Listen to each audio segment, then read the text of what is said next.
Well, Razorback fans, we have some news when it comes to a player that's staying, pretty shocking, and a player that might be coming, which is very shocking, or at least in theory it is. It's all coming up on today's Locked On Razorbacks podcast. You are Locked On Razorbacks, your daily podcast on the Arkansas Razorbacks, part of the Locked On Podcast Network, your team every day.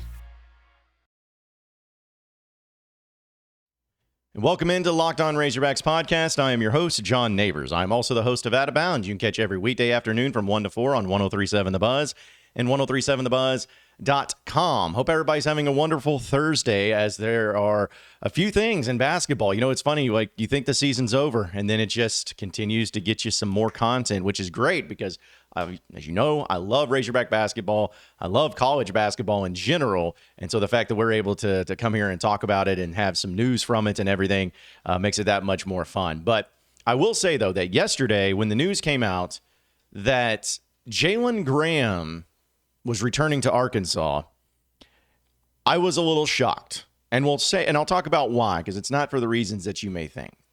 But it was just a simple video that was put out yesterday.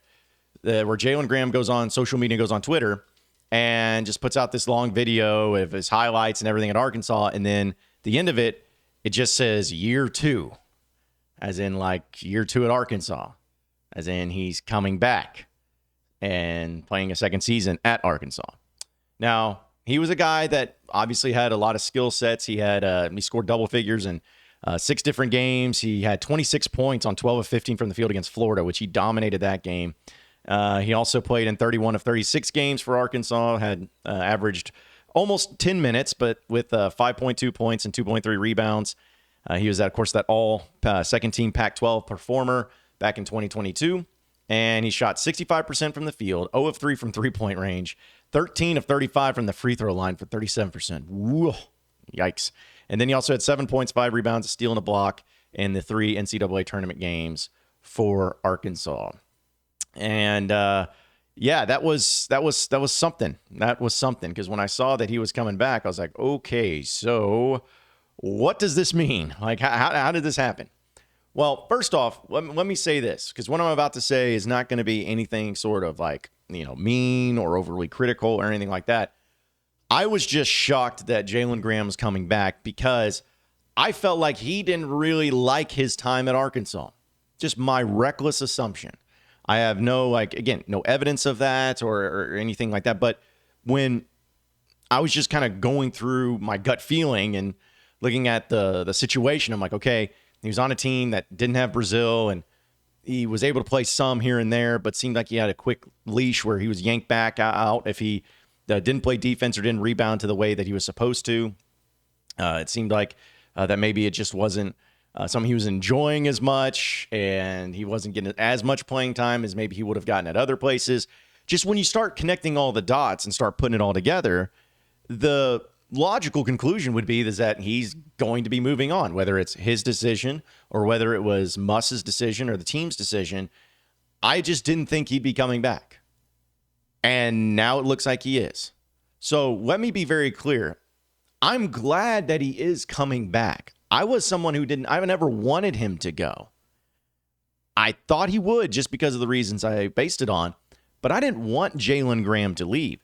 I think there are a lot of things about Jalen Graham that can improve and can make him a really, really good piece for Arkansas basketball even next season.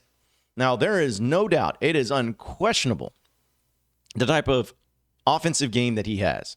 He has so many skill sets offensively down low when it comes to his post moves, when it comes to his ability to, whether it's over the top hook shot underneath, he can dunk, he's very athletic. He's got so many different elements to his offensive game down low and post that it could be kind of a matchup nightmare for some people. I mean, there was a reason why he was so good against Florida. Granted, they didn't have really much size down low, and he was able to take advantage of it. But they had no answer for him, and he was just mocking them, just absolutely destroying them. And so when you saw that game, you're like, man, if he gets into a mismatch or at least a matchup nightmare for somebody else, he's going to take advantage and he's going to make people pay. So I like that element about him. But the problem was with Graham is that his defense and rebounding was not where it needed to be if he's gonna play for Eric Musselman. That's what it came down to. And I give Muss credit in this regard. He would play him. Because I think Muss saw the value in Jalen Graham, especially with his offensive game. And that's why he would put him into the game. He would give him those opportunities to go into the game.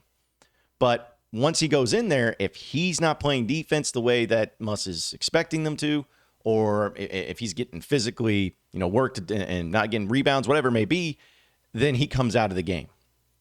Some people got frustrated by that. Some people say, how is he going to get into a flow if he doesn't get into the game? Well, again, it goes back to your identity. If you're a player that has a solid offensive skill set, fine. But if you're going to get destroyed defensively, that's not the way Muss runs his team. That's not the way you're going to get playing time. Like, there's been some really good offensive players, I believe, that have played for Muss. But if they don't have the defense to come along and complement it, you're not going to play. You're not going to get minutes.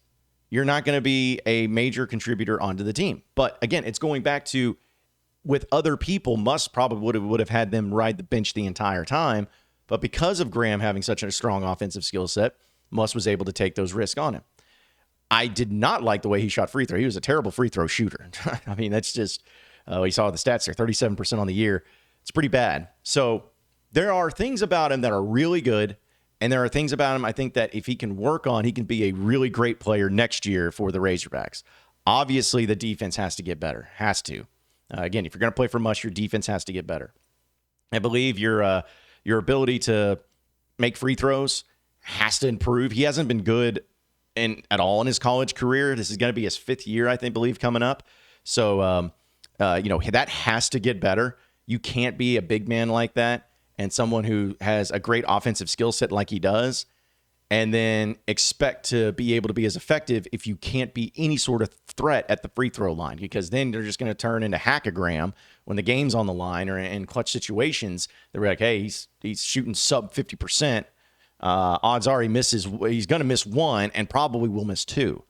You don't need that. You can't have that. So you got to be able to work on that and improve that game. But as easy as it sounds to say, rather it is to actually getting it done, if Jalen Graham gets that offseason of development under Muss and continues to work on those things and gets better at that, gets better at defense, gets better at rebounding, gets better at free throw shooting, is he going to be a superstar in the team next year?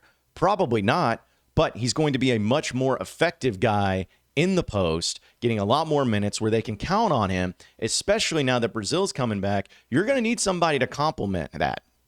Now, I don't know if Jalen Graham's going to start, because we'll talk about some other things going on with the transfer portal and everything. But if you're telling me, or if you're asking me, like, which were the players that you would like to see back in the post next year, Jalen Graham would have been one of my top picks. And that's nothing against the Mitchell twins. I still don't know what they're going to end up doing. I feel like now that Graham's coming back and now you have Bayfall coming in and now they're still trying to get some other bigs out of the portal, it would seem that the Mitchell twins are not going to be here next year. But I said that about Graham, and look, he's coming back, so I could be completely and totally wrong about that. But I just think that what Graham is able to bring to the table is going to be a nice complementary piece, and something that, again, the development kind of excites me and kind of makes me feel like, hey, this could work. This could be something that'd be very, very nice and very pleasant. And I just love the attitude that Jalen Graham has as well. Because if you think about it, like going back to what I said, like the reasons why I thought he would be transferring out, if you think about it, it kind of gave the vibes that he just, if I was in that situation, I'm like, man, I'm not playing enough. I'm not getting opportunities. I feel like it's too short of a leash where if I just do one thing wrong, I get yanked out of a game.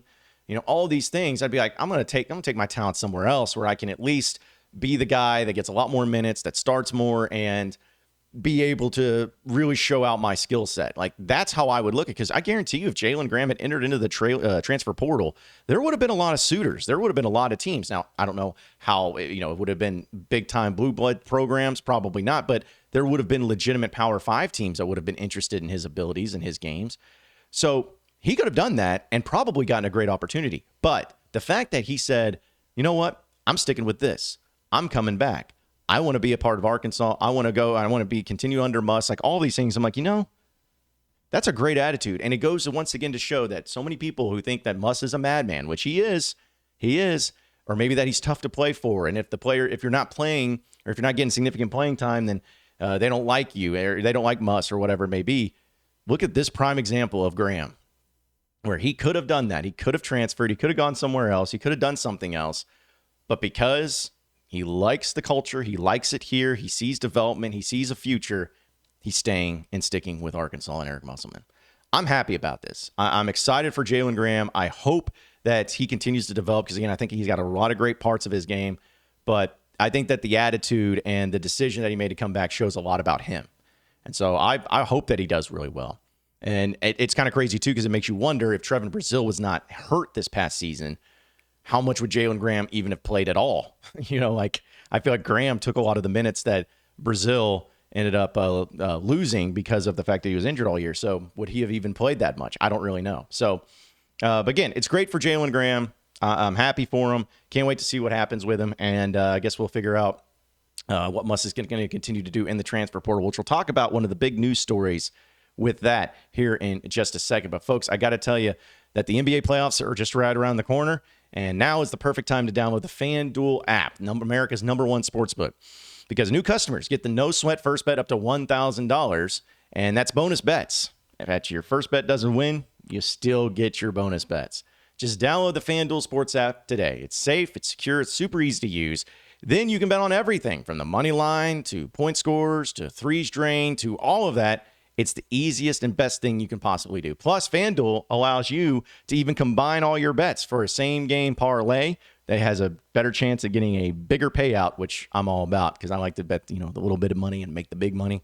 Seems like it works out a lot of times, and that's what makes it so much fun with FanDuel. So don't miss your chance to get your no-sweat first bet up to $1,000 in bonus bets when you go to FanDuel.com/lockedon. That's FanDuel.com/lockedon to learn more. Make every moment more with FanDuel, an official sports betting partner of the NBA. You are Locked On Razorbacks, your daily podcast on the Arkansas Razorbacks, part of the Locked On Podcast Network, your team every day.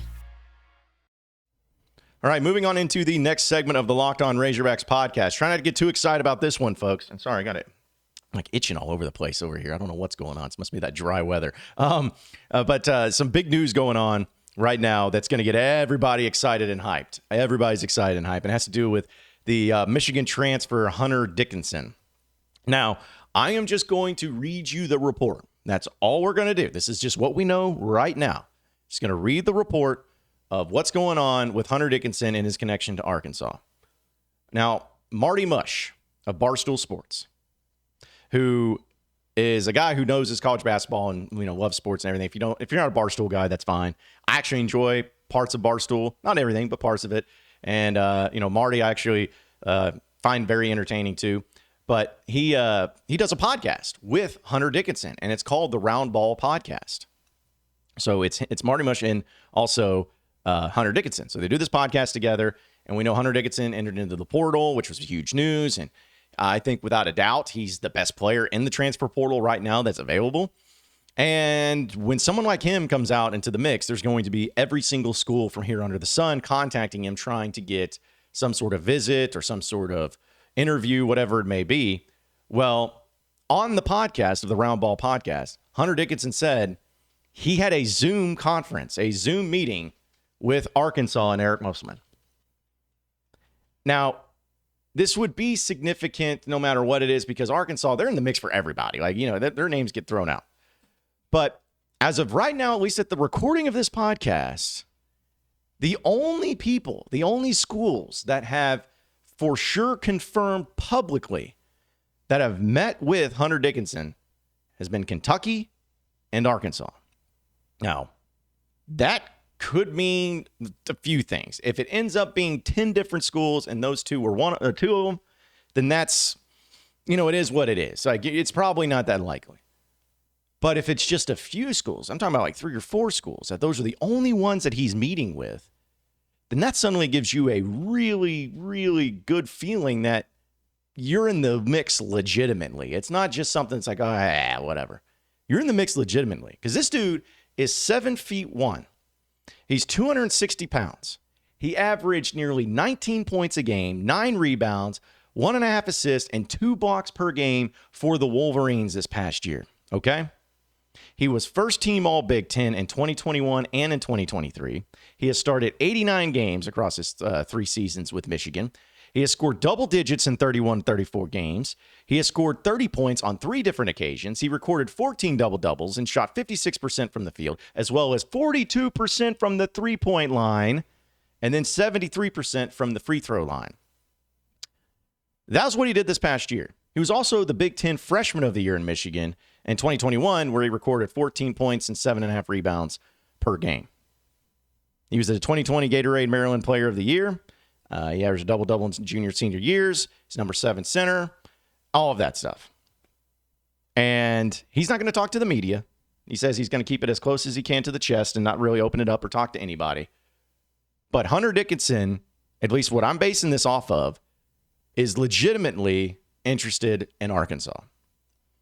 Now, am I going to sit here and tell you that Arkansas is the front runner, or that Arkansas is in the top 3 and for sure like something that is like he's wanting to do and he's wanting to go all in on Arkansas and it's one of his top schools?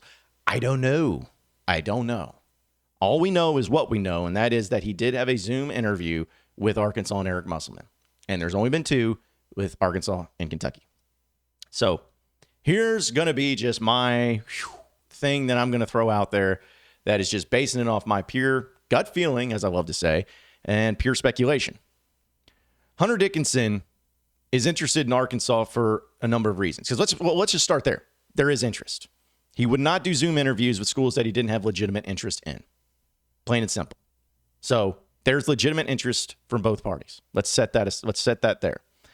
But if you add to the mix of why he would be interested in Arkansas, I think it's for a few reasons. One, Eric Musselman has proven time and time again that not only does he do a phenomenal job of getting guys into the NBA and getting drafted, but when it comes to transfers, he is able to take them to another level. Like, think about the transfers that have come into Arkansas. For the most part, I'm not saying every player, but for the most part, every single player, especially the ones that contributed, improved dramatically. Like, think about what Justin Smith did from what he did at Indiana to what he did at Arkansas. Think about what guys like Stanley Amude did. Guys like J.D. Note did. Think about those dudes. Think about Trevin Brazil and what he was doing, what he's going to do at Arkansas. Think about Ricky Council, one of the best examples of that. A 6th man at Wichita State comes in, all SEC player, and going to be an NBA draft pick. There's a reason why on my sign over here, take the little phrase from John Rothstein of Eric Musselman, the importer, because he is so good at getting guys out of the portal into his school, into his culture, into his program, and taking their game to another level. I think that's without a doubt one of the most important things, and probably the biggest reason why Hunter Dickinson is interested in Arkansas, because he knows, hey, if I'm going to transfer somewhere, I don't want to go someplace that's going to be wasting my time. I want to go to some place and be with some coach that not only has high-level success and has proven that, but can take my game to another level and get me ready for the NBA. That's big. And I also believe with Hunter Dickinson that because of the high-quality player that he is, he does want to go to a winning program. Now, I'm sure that there'll be some other fans from other schools that will hear this comment and say, yeah, Arkansas, what do they want? Since 1994. Bleh. But here's the thing. When it comes to winning in the SEC, Arkansas has, at least since Eric Musselman has been at Arkansas, they're the most winningest team in the SEC in the NCAA tournament. They have advanced the furthest for 3 straight years of any SEC team. That's a fact. That's a fact. So say what you want about your little SEC regular season titles. That's cute and all. But when it comes to the NCAA tournament and March Madness, that's where the money's made, and that's what actually matters. So Hunter Dickinson sees Arkansas as being a program that, hey, they win at a high level. They get into the tournament. They know how to perform in the tournament, and they play their best basketball when it matters the most. There's a big interest there, too. And finally, I'm not going to be naive about it. Let's not be naive about it, all right? The NIL. Now, I am not accusing anybody or saying anything that Arkansas has come out and said, hey, Hunter, we're going to pay you this amount of money to come to Arkansas. There's no evidence of that. I'm not even going to throw it out there as even a possibility because it's, again, we don't know. There's no reason to speculate, and people get in a lot of trouble for that. But as I've said time and time again on this podcast, The NIL program at Arkansas is fantastic. They do such a great job with it. They have the best people working on it, and there's a reason why you're getting high caliber players in each and every sport at a high clip right now under the NIL. It helps. It helps. And I believe with someone like Hunter Dickinson, and especially with Arkansas, and when they're NIL, they give a lot to basketball, and a lot of these basketball players have great NIL opportunities. Because of that fact, that's got to be something that piques his interest as well. Now, he could go to other schools, too, that probably have a lot of NIL. And I'm not saying Arkansas is just the only one. But when you factor all three things then that together, that's where I believe Hunter Dickinson comes into play and says, you know what? Arkansas may be a spot. That might be a spot for me. I want to take him pretty seriously. I want to look at him. And we'll close the segment with this because, again, I still think it's a long shot to get Hunter Dickinson. I am not going to say one way or the other if it's for sure happening because I don't want to get my own hopes up as well as yours. But could you imagine? Could you imagine Hunter Dickinson saying, I'm going to Arkansas? Could you imagine having Hunter Dickinson and Trevin Brazil on the court together? And then to spell them, to come off the bench, Bayfall and Jalen Graham? Dude, man. Nope, can't do it. I'm not getting too excited about it. I am going to be realistic and just not believe anything until it actually happens. But still, it's fun to think about, right? It's pretty fun to think about. Arkansas and Ole Miss Baseball is going to be starting up today, so we'll talk a little bit about that on the other side of the break, so stay with us here on the Locked On Razorbacks podcast. You are Locked On Razorbacks, your daily podcast on the Arkansas Razorbacks. Part of the Locked On Podcast Network, your team every day. All right, final segment here on the Locked On Razorbacks podcast. Arkansas and Ole Miss Baseball coming up on a Thursday, Friday, Saturday series. Arkansas is doing well in the SEC. They're right behind LSU. And I think that without a doubt, at least at this point in time, they have proven that they are the second best team in the SEC West. I wouldn't say the SEC in general because the SEC East has actually got some really good teams. As we know, like Florida's good, South Carolina's good, Vanderbilt's good, Tennessee's good. So they got some good squads over there. But going on the road to Ole Miss is not that good this year. I laugh and I make fun of because it's just, again, I'm not saying it's true, but it is a little bit interesting how both Mississippi schools are shot. Like they're not good. They're not good teams this year. Ole Miss has had some injuries. I get it. But Mississippi State's just trash. So it's almost like when both of those teams won their championship, they're like, just mail it in from here. We don't care. It's whatever. We got our title. I want a title, so I can't throw stones. But still, that just gives the vibes. But either way, this is going to be a big one for Arkansas because if they're able to go on the road, it goes back to hosting your regionals because that's what's important right now. If you go out and do that and take care of business against Ole Miss, which I think you should, just win 2 out of 3, you'll be in great shape. Now, Hunter Holland is going to get the start tonight. But tomorrow and Saturday, it's to be determined. Will McIntyre has been the guy on Saturdays, or at least the second day dude, but he's been sick earlier in the week. So we don't know who's going to start, which could play a huge factor. That's why this game one is always important in these series, but it might be really important in this one because if Arkansas can at least get that first victory tonight, then they can, not feel as much pressure to say like, force Will McIntyre to come in if he's not ready. Or anything like that. They can at least have some maneuverability over the next 2 games. So hopefully it's just something that he can get over with or that Arkansas can win tonight and be impressed by. But the thing about it is Arkansas and Ole Miss, not so much in basketball because Ole Miss is such a poverty basketball program. And I know they got Chris Beard, which might make them at least interesting for a little bit. But besides that sport and football and baseball especially, it is insane, these two teams and some of the games and series that they've had. Like Arkansas owns Ole Miss in football, and has over the past 10 years. That's what's wild about it. I mean, yeah, I'm not saying that Ole Miss hasn't won a few games, but it's like the only games that Ole Miss really won was in Arkansas's worst seasons, besides 2021. Like they beat them in the Chad Morris years, and then Hugh Freeze beat them. I think was the only time he beat them was in Bielema's first year in the past 10 years, which was awful. But besides that, Arkansas has owned them. And honestly, that one year that they lost in 2021, it's like Arkansas was this close to winning if they get the 2-point conversion. So, but anyway, baseball is kind of the same thing, where Arkansas has had a lot of success in the regular season and in postseason against Ole Miss, other than just, of course, the College World Series last year. But there's always crazy things going on. There are games that will be high scoring. There'll be games that are intense. There'll be games that have a lot of passion and a lot of drama and a lot of wild stuff happening, wild pitches. You got, piss missiles going out there. Like, I guarantee you, just knowing the way that these series and these games go, Arkansas is going to either win or lose at some point in time this weekend because of a pitch clock violation on one of the other teams. Like, that's what's going to happen because of how insane these games are. So, but I hope Arkansas, again, just win at 2 out of 3. Make me happy there. And then they have a big one with Tennessee coming up next week in Baum-Walker Stadium, which I'm sure will have no fireworks and no problems whatsoever. But hopefully it ends up being a successful one for Arkansas against Ole Miss this weekend. Appreciate everybody listening into Locked On Razorbacks podcast. Be sure to like and subscribe to the podcast on iTunes or on Google Play. You can also get after me on Twitter at BuzzJohnNabors for any questions, comments, concerns that you may have. We'll keep it going from there. Same podcast time, same podcast channel tomorrow afternoon. Have a great day, everybody. We'll see you then.